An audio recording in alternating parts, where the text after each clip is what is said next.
My name is Mica Pineda, and we all know that the internet is going crazy because Ikea just dropped the recipe for their iconic Swedish meatballs.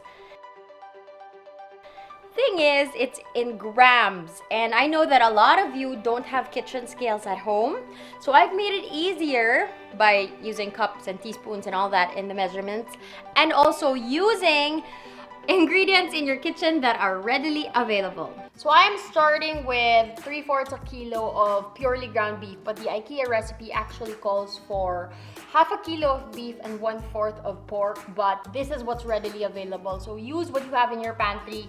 If it's, 3/4 of pork, or if it's 3/4 kilos of beef, or a combination, feel free to substitute your ground meats. But again, I am using 3/4 kilo of purely ground beef. I will be adding my 1 whole onion, 1 clove of garlic chopped, and 1 cup of breadcrumbs. So I'm actually using Japanese breadcrumbs because I don't have normal breadcrumbs, but I made it go through the blender so that it's fine as normal breadcrumbs. 5 tablespoons of fresh full cream milk. 1 egg. 1/2 a tablespoon of salt, and then the pepper is roughly the same. We are going to mix this by hand. Make sure that you are removing any lumps. Make sure that your ingredients come together very nicely. The breadcrumbs with the meat, the beef with the pork. If you're using a combination of both, mash it with your hands. If you're like me, and I usually, when it comes to ground meats, I like being able to check the flavor of my meat, right? So what I do is I get a pinch and put it in the microwave for a good maybe 45 seconds on high, so that I can taste whether my mixture lacks salt or pepper or whatever spice, right? So we're gonna do that with this. Let's try it.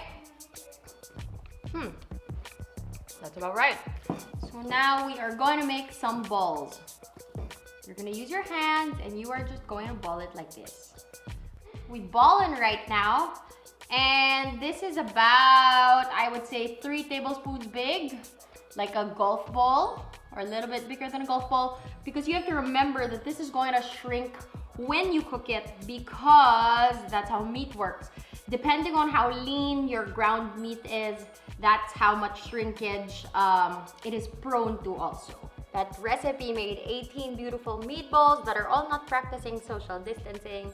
They're just so close to each other in this plate of mine. Ideally, you're gonna chill this for 2 hours, but I have hungry people waiting. So I'm just gonna pop this in the freezer for 30 minutes to help it hold its shape while cooking. Now we are gonna brown our meatballs. This is ready. We're gonna cover it and put it in the oven for 30 minutes. Time to take it out. It's been 30 minutes. Okay, we're making the sauce. We're gonna melt 1/4 cup of butter. So now our 1/4 cup of butter is melted. We are adding 1/3 cup plus 1 tablespoon of all-purpose flour. And we are going to mix it with a whisk for about 2 minutes. We're adding our stock. This is 1 cup water with Knorr cubes. Well, 1 Knorr cube. Next, we add our cream, 1/2 cup plus 2 tablespoons of all-purpose cream. We are adding 2 teaspoons of soy sauce, 1 teaspoon of Dijon mustard. But I'm using whole grain because that's what I have in my pantry. And we whisk this until thick. Make sure that you keep whisking this because of the dairy and the flour in it, because you don't want your gravy to be lumpy. And it is done. Okay, well, now we're pouring the gravy on top of it. It's time for the taste test. Traditionally, this is supposed to be served with mashed potatoes, but because we are Filipino, rice is life. Guys, I haven't touched meat in like 4 months, but like I said, I'm a flexitarian.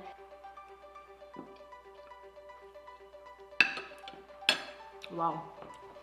Wow, that is good. I just want to put it out there that I've never tried the actual Ikea meatballs, but if they taste anything like this, man, it is really good. Like, this is gonna be a recipe that will be in my family for generations and generations. Definitely my future children and my grandkids will have some of this. And there you have it, ta-da! If you like this video, everybody, if you really just enjoyed well, I wouldn't say it's my recipe, but if you enjoyed my company and me simplifying things for you, I do hope you click subscribe and hit that bell so that you're updated every time I upload a video. And just leave a comment. I really do appreciate reading everything that you say. So I'll see you next time here on my channel. Once again, my name is Mica. I will see you for another vlog.